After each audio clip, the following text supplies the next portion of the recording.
Hi coders, it's Precious here. I'm back with another review, and I am reviewing Princess Gwenevere and the Jewel Riders. It's written by Jordi Belair and the artist is Koi Carrion, and it is from the Maverick line, so young adults, for Mad Cave.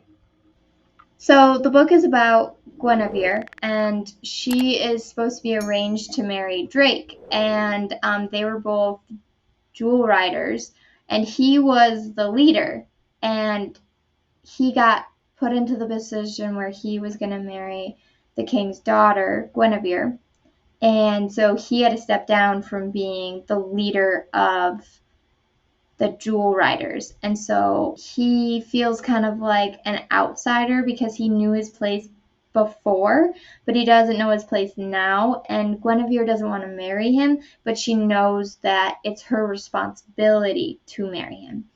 Well, so that's going on throughout the whole story, and the mom of Guinevere, she wears a charm, and it's actually a stone from her sister who was evil. And what happens is the mom starts feeling like weird, and one of the wizards, he's like, oh, it's because of the stone. So then he breaks the stone, and then apparently the sister returns, and she's going to take over the kingdom, and you don't really see her until the end. So basically, you just know she's going to show up, but you don't really ever see her.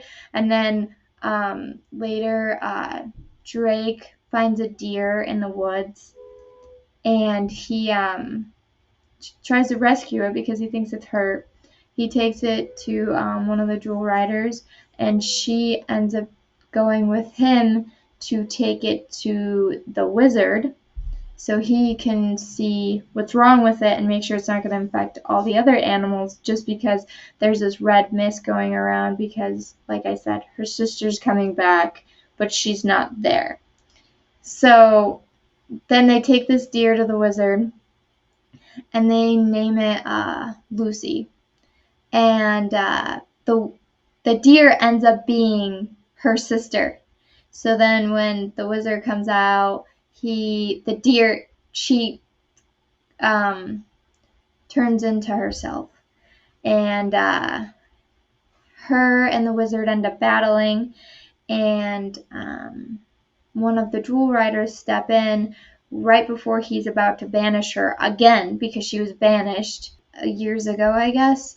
That he was going to banish her again, and one of them stepped in and said, "No, you shouldn't banish her. She needs help." So then they take her back to the castle because she's knocked out. So they take her back to the castle, and the queen's looking over her. And one of the things the wizard had said to the daughter was that the queen was like the handle of the sword, and her sister was the blade. She was the evil person. And they flipped it, and they said that at the end of the book, they said that the blade disguised at the handle of the sword has returned to the sword of the kingdom.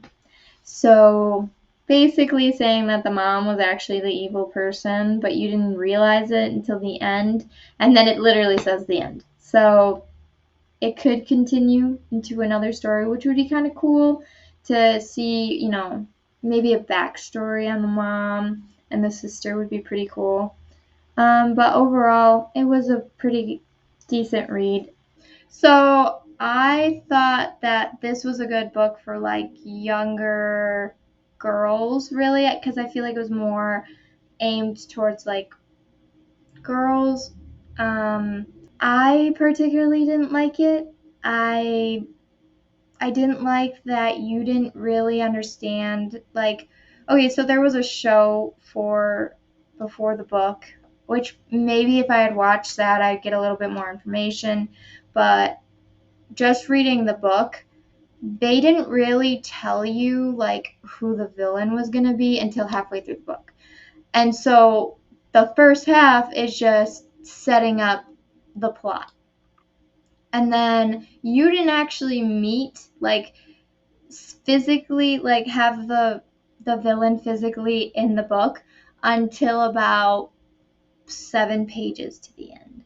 So I didn't really like that. Like, I get that her presence was there and like you knew that she was coming back, but she wasn't there until like this, like 7 pages before the end.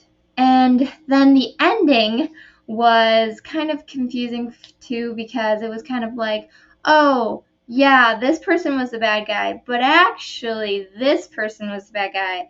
And it was kind of like pulling, like, you didn't realize it, so it was a twist to the story, but then it's like the end at the bottom. So I was like, so I'm not really sure.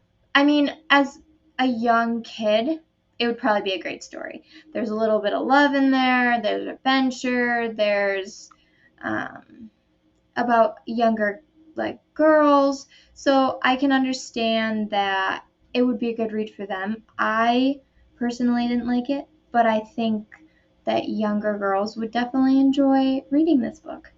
The art was amazing. I loved how bright and cheerful it was. That was very amazing.